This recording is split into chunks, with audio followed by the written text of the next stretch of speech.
వ్యక్తిత్వ వికాసానికి గీత ఎలా ఉపకరిస్తుంది? ఏ వికాసమైనా సరే శాశ్వతంగా ఉండాలి.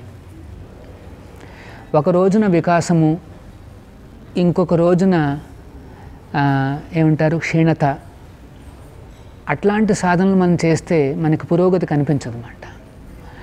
వికాసం అనేది శాశ్వతంగా ఉండాలి. సో భగవద్గీత అది చెప్పే వికాసం అంతా కూడా శాశ్వతంగా ఉండే వికాసం అన్నమాట. దీనికి ఒక రూట్ ఉంది. భగవద్గీతను మనం తీసుకుంటే దాన్ని ఒక చెట్టుతో పోలుస్తారు అన్నమాట.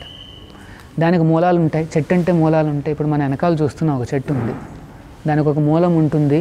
ఎన్నో రకాల కాండాలు, కొమ్మలు, రెమ్మలు ఎన్నో ఉంటాయి. ఆ రెమ్మలకి కొమ్మలకి కొన్ని ఫలాలు కూడా ఉంటాయి. సో మేనేజ్మెంట్ ఫలము, లేకపోతే వ్యక్తిత్వ వికాస ఫలాలు, అట్లా ఎన్నో రకాల ఫలాలు మనకు లభిస్తూ ఉంటాయి, కనిపిస్తూ ఉంటాయి. కానీ వీటిని పొందాలి అంటే ఫస్ట్ మనకి ఆ మూలానికి మనం వాటర్ వేయాలి కదా. చెట్టు ఉందండి, ఆ చెట్టుకి ఫలాలు ఉన్నాయి, వాటిని మనం సంపూర్ణంగా చక్కగా అనుభవించాలి అంటే దానికి ఫస్ట్ మనం నీళ్ళు పోయాలి కదా. సో మరి భగవద్గీతలో ఆ రూట్ ఏమిటి అంటే కృష్ణుడు ఏమంటాడు అంటే ఆ శ్రీకృష్ణ శరణాగతి. శ్రీకృష్ణ శరణాగతి కనుక మనం చేసుకుంటే అప్పుడు ఆటోమేటిక్గా మేనేజ్మెంట్ కానీ, వ్యక్తిత్వ వికాసం కానీ, కాన్సన్ట్రేషన్ కానీ, అట్లాంటి ఎన్నో రకాల ప్రయోజనాలు మనం దాని నుండి తీసుకుంటూనే ఉండొచ్చు భగవద్గీత నుండి.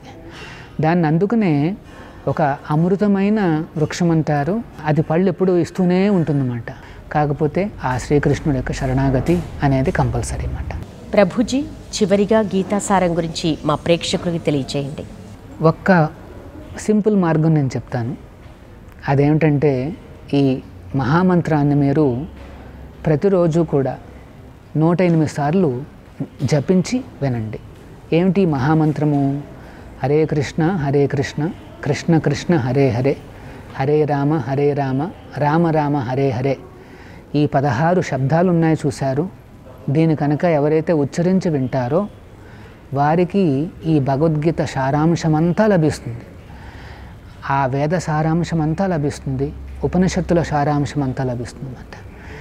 ఆ మహామంత్రంలో ఉన్న ఆ శక్తిని మనకు లభించాలి అంటే దాన్ని పైకి ఉచ్చరించాలి, శ్రద్ధగా వినాలి.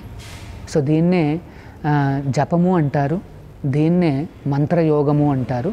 ప్రతి ఒక్కరూ కూడా దీన్ని పాటించి భగవద్గీతను ప్రయోజనాన్ని